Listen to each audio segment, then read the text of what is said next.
Yo, it's JP. I'm going to talk today about an issue that I care very deeply about and that I have been working on for the past 20 plus years, even before I was a lawyer. Okay. So I'm going to talk today about institutional abuse and neglect cases involving children. As some people know, before I went to law school, I was a high school teacher in Baltimore City, Maryland. And even before that, I did work with kids in the foster system. And I have seen so many instances where vulnerable populations of children, especially in behavioral treatment centers and alternative education facilities, are abused, neglected, and even sexually assaulted. And so this is an issue that I care deeply about and something that I have been working on for many years. So let's just dive into it, and I'm going to run the basic framework, and then I'm going to make some of my own more JP-esque points about these types of cases and provide some very practical guidance. So we recently had a case where there was a girl. She was attending a private school and she was suspended for fighting. She had hit a boy. She had hit another student. But it turned out, when you dig a little bit deeper, that the boy she hit had been sexually assaulting her at school. And the reason why this was able to go on without being reported was because the boy had coerced her into providing naked pictures of herself, and then had used these pictures to blackmail the girl and tell her, if you report me, if you tell anybody, I'll send everybody the pictures that I have. And she went along with that until she couldn't take it anymore, and she just exploded and she hit the kid. And then the school suspended her, and then we have what follows, right? Which is my firm's investigation into uncovering what really happened. And so you might look at a case like that and you might say, well, how's the school have any culpability? How do they have any liability there? Well, there had been reports about this particular boy before engaging in inappropriate contact, unwanted contact, sexual misconduct at the school. Okay, so that created a negligence hook for us to pursue the case via that particular theory. So you're either looking for, that's just one environment, right? Private school, but you have residential treatment facilities, behavioral health facilities, alternative education programs, private schools, boarding schools, group homes, youth programs of any sort, any environment where your children go and they are under someone else's care and supervision. That's the basic environmental predicate, the institutional predicate that you're talking about when we're in this particular arena. And then from there, it flows into, we have two variants of these claims, okay? We have either the peer-on-peer assault, misconduct, abuse, okay? Or we have the staff on child, misconduct, sexual assault, abuse, etc. And depending on which type of case it is, whether it's peer on peer, whether it's staff on child, you may get into different theories of liability, but leave that to your attorneys. The first thing that you need to do in this type of a situation, and I'm a dad first, okay? I'm a dad first, and this is every parent's worst nightmare. But the first thing you have to do in a situation like this, and everybody will tell you the same guidance, is you have to get the child out of the institution and away from the perpetrator immediately. That's one. No questions asked. Do not pass go. get the child out. Number two, I know you want to find out what happened, okay?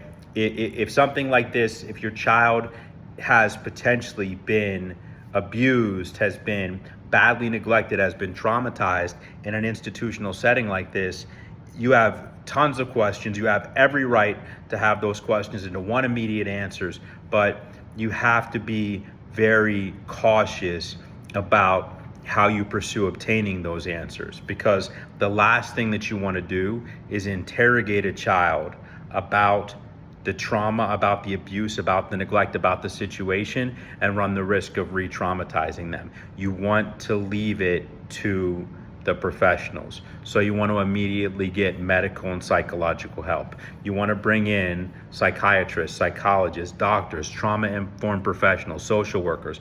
You want to bring in people who are specifically trained to handle situations like this, and they will do the primary work of getting to the bottom of what happened. But avoid the urge to interrogate a child who has been through a situation like this. Once you've done that, once you've got the child out of the institution, away from the perpetrator, get them medical and psychological attention, now you have to lawyer up aggressively. And I don't care how that sounds to people. I don't care whether or not they have a bad view of that strategy. That's the bottom line. You need to get sophisticated counsel immediately to navigate the rest of the process. And these aren't personal injury cases, okay? I hate to be like that, but they're not, right? You can't look at a case like this and lump it in with, oh, it's personal injury, I need a personal injury attorney. No, these are institutional abuse and neglect and corporate cover-up cases, all right? These are cases against big, well-capitalized companies that are used to litigating aggressively, dealing with situations like this, disappearing all of the relevant evidence, and burning the other side down. So you can't view these as, oh, I need a personal injury attorney. You need an attorney who specifically litigates against big corrupt institutions and who has handled these types of cases. Whatever the flavor is, right? If it's sexual assault, the Boy Scouts cases, the church cases, workplace sexual assault and abuse, whatever it is, you need a lawyer who handles this type of institutional abuse of power and cover-up case, okay? Next, we get into reporting. And again, you lawyer up, right? You lawyer up at that early stage, and then a lot of the rest of this, you don't have to worry about. You leave it, you hire the right lawyers for this, you leave it to your counsel, and they will handle all of this, which is you report through the proper channels, which means not merely through the institution, okay? In many of these situations, there is a crime that has taken place, and that crime should be reported to the appropriate authorities. Now, some folks will say, oh, you don't want to file criminal charges because that could have consequences in the civil litigation. That could create some sort of sideshow, or a person could assert their Fifth Amendment rights in a civil proceeding to avoid testifying. Well, here's the reality, okay? The civil proceeding is going to be against the institution, okay? That's the corporate bad actor. That's the big insurance policy. That's who I am going to pursue 95% of the time, all right? There may be a civil case against the perpetrator if there's a staff member who's a perpetrator, but the overwhelming odds are that the staff perpetrator does not have sufficient resources to be collectible to the magnitude of the damages that have been caused in these sorts of situations. And so the civil case is against the institution. The criminal case should be pursued aggressively against the bad actors. And that's not a litigation leverage strategy. That's a moral culpability strategy, right? Like if you have a staff member in an alternative education camp who is sexually assaulting and abusing children, that motherfucker needs to face criminal charges and ideally go to jail for a very long time. So if you're coming to me and my firm, okay, I want criminal charges pursued because you have a moral imperative, right? Like if something like this happens to your child, it's a horrific tragedy, but You have to take steps. Now that you know what you know, you have to take steps to protect other children who may be at risk and who may be vulnerable. So I am 100% for pursuing any and all remedies, whether it's civil, whether it's criminal, whether it's regulatory, right? Some of these people have licenses, okay? I want their fucking licenses. I don't just want criminal charges. I want criminal charges. I want their fucking licenses. I want the whole fucking kitchen sink, okay? The next number, I don't even know what I'm number at, okay? Preserve all the evidence, right? Text messages, emails, videos, physical evidence that might exist, clothing, material that might have DNA on it, whatever it is, okay? Lock it down. Lock it down.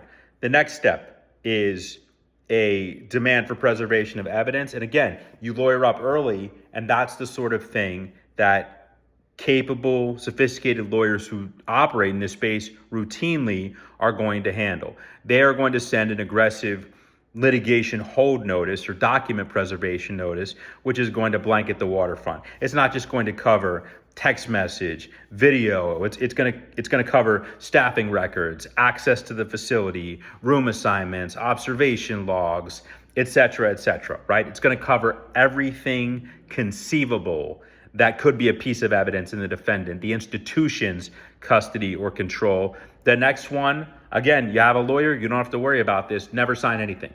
Never sign anything. Don't sign, right? Even if the facility says,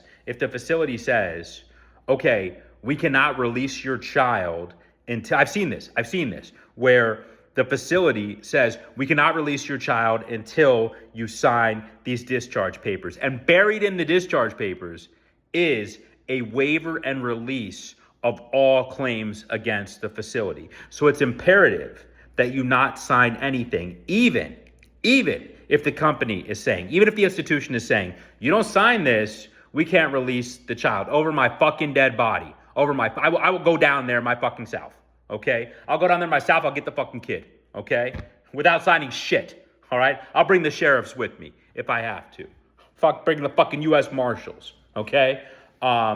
Never sign anything. If you have a lawyer early in the process, you don't have to worry about that, okay? Now, let's get into those are the basics. Those are the basics. Everyone who operates in this space knows the basic steps. Now, what are some of my specific pieces of guidance, right? Not just the general consensus of the basic steps you have to follow, but what are my points where I really want to weigh in on and add some value here, okay? Number one is don't defame anybody. Don't defame anybody. Okay, I know, counterintuitive, might sound ridiculous, right? If your child has been abused, neglected, assaulted in an institutional setting, and you think to yourself, defaming what? Like, I'm not the bad guy here. That something terrible happened to my child, and I'm being told not to defame anybody. Yeah, I'll tell you why. Okay, I'll tell you why. You have to be focused on getting the best outcome here for your child, for your family. Okay. You got to keep your eyes on the best outcome for your child and your family. You cannot get sidetracked by this desire to go online, to go on social media and start talking about the case, the situation, the bad actor. Because then you invite two big risks there, okay? Two big risks. One, somebody sues you for defamation. The bad actor sues you for defamation. The corporation sues you for defamation or trade libel, okay? And yes, there are lots of defenses to such a defamation claim in this context, but that's going to muck up the works, right? That's going to create additional risk, exposure, work, etc. Okay, that's one. Two, you might say something early in a case where you don't have all of the facts. You don't have all of the evidence. Right? You might say, well, ABC happened. And it turns out it was really B, C, D, F happened. Okay? What will the other side do? If there is any gap or inconsistency, and it's not saying that you're being dishonest or you're being deceitful or lying. No, it's just that you have an understanding of the facts that's evolving, right? But if you make an early statement on social media, the other side is going to try and lock you into that. And if you deviate from that in any way because, for example, you learned new evidence as the investigation is ongoing, they're going to try and portray you as a liar or as being inconsistent. So the best thing you can do is avoid the urge to take to social media. Leave public statements to your attorneys who have experience dealing with the media and dealing with inquiries, okay?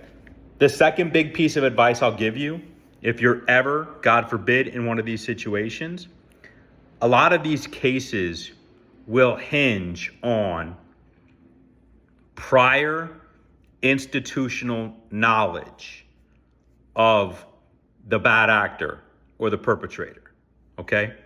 A lot of times in situations like this, as fucked up and tragic as it is, the bad actors are habitual bad actors. It's not a one-time thing with them, okay? These are people who have done it before, they've gotten away with it, they get emboldened, and they do it again. So in a lot of these cases, one of the things that you have to start looking for are any warning signs. Any warning signs. Were there other complaints? Were there other victims? Was there any inappropriate conduct that the institution was aware of before the ultimate abuse, neglect, assault, etc.? That is one of the strongest pieces of evidence that you can obtain. And often that may be in the form of testimony, a declaration, or a statement from another parent whose child experienced a similar but often not quite as egregious situation. You see how that tracks, right, with what I just said? A lot of the perpetrators here, they're habitual bad actors, they're habitual line steppers. But what happens is when they don't get checked, when there are no consequences, when there's no accountability, every time they go a bit further. They go a bit further, right? So you'll often find in situations of institutional abuse, assault, neglect, you'll find that the perpetrator had a track record of progressively worse misconduct. And you'll be able to find someone to provide testimony that the institution knew about it because they complained about it. This happens in many, many, many cases. So we're looking for prior institutional knowledge, okay? And the final point I'll make, which I think is a very significant point and a heartbreaking point, is that number one, especially in the alternative education settings, the behavioral therapy settings, the foster care setting, youth programs that are aimed at poor and neglected kids. Poor and neglected kids will always be a target for these types of predators, okay? And there's a reason for that. There's a reason for that, okay? Think about Penn State, right? Penn State, Jerry Sandusky, Joe Paterno. But by the way, fuck Joe Paterno, fuck Joe Paterno, fuck Joe Paterno's whole family, fuck his whole legacy, and fuck Penn State. Because Jerry Sandusky was raping poor black kids, okay? And Joe Paterno turned the other fucking way because he cared more about the football team and its reputation. God, country, football, and Joe Paterno. He had his head so far up his own fucking ass. And he thought the football team and the reputation and the legacy was so fucking important. He looked the other way while Jerry Sandusky was raping poor black kids. And Jerry Sandusky was able to get away with that because those kids are the most vulnerable. Those kids are the most powerless. Those kids are the least likely to be believed. They're the least likely to ever speak out. And so, of course, they have a target on their heads. So you're often going to see this happening to the most powerless, defenseless kids in the country. Same thing with, I talked about these dentists, these predatory dentists who are out soliciting Medicaid patients so they can do a bunch of unnecessary work, dental work on these kids, give them root canals and a bunch of crowns that they don't need just to make fucking money, okay? It's disgusting. It's disgusting. But that is often the victim in these types of cases. It's poor, neglected, kids who are already poor, abused, neglected, getting abused again by perpetrators in the system who are hunting for them. And just like with Penn State, right? Just like with Penn State, right? That's a paradigmatic example. There you have a massive fucking institution that allowed this and covered it up and lied about it. This shit happens all the fucking time. This is America. This is America. And this is not the exception. This is what fucking happens in America. Then you get private schools. You get private schools, especially elite private schools and boarding schools. These places have a culture of secrecy. They will circle the wagons. They will circle the wagons. They will perpetrate a massive cover-up. They will destroy evidence. Their go-to strategy is never to admit that they made a mistake and try and make things right. It's to protect their reputation and their wallet at all costs. They will burn you the fuck down. You never see ruthless corruption quite like you see it when you call out someone in America who is in a prestigious position of institutional authority. Like when you get a corrupt bad actor who is in a prestigious position of institutional authority and you catch them and you call them out, they will do everything in your power to burn you the fuck down. So the best thing you can do here, as soon as you get your kid out of harm's way, as soon as you get them medical and psychological attention, you lawyer up, you turn the rest of this entire process over to your attorneys, you keep off social media, let your lawyers do the work. Sorry I get so heated about this topic, but I've always been down for the kids my whole life, working in foster care settings, teaching high school in Baltimore City. And this is an issue, even when I retire from law, this is an issue I think I'll always be working on until the day I die. And it's one of the most important types of cases that we pursue. So, JP, thanks for watching. Have a good day.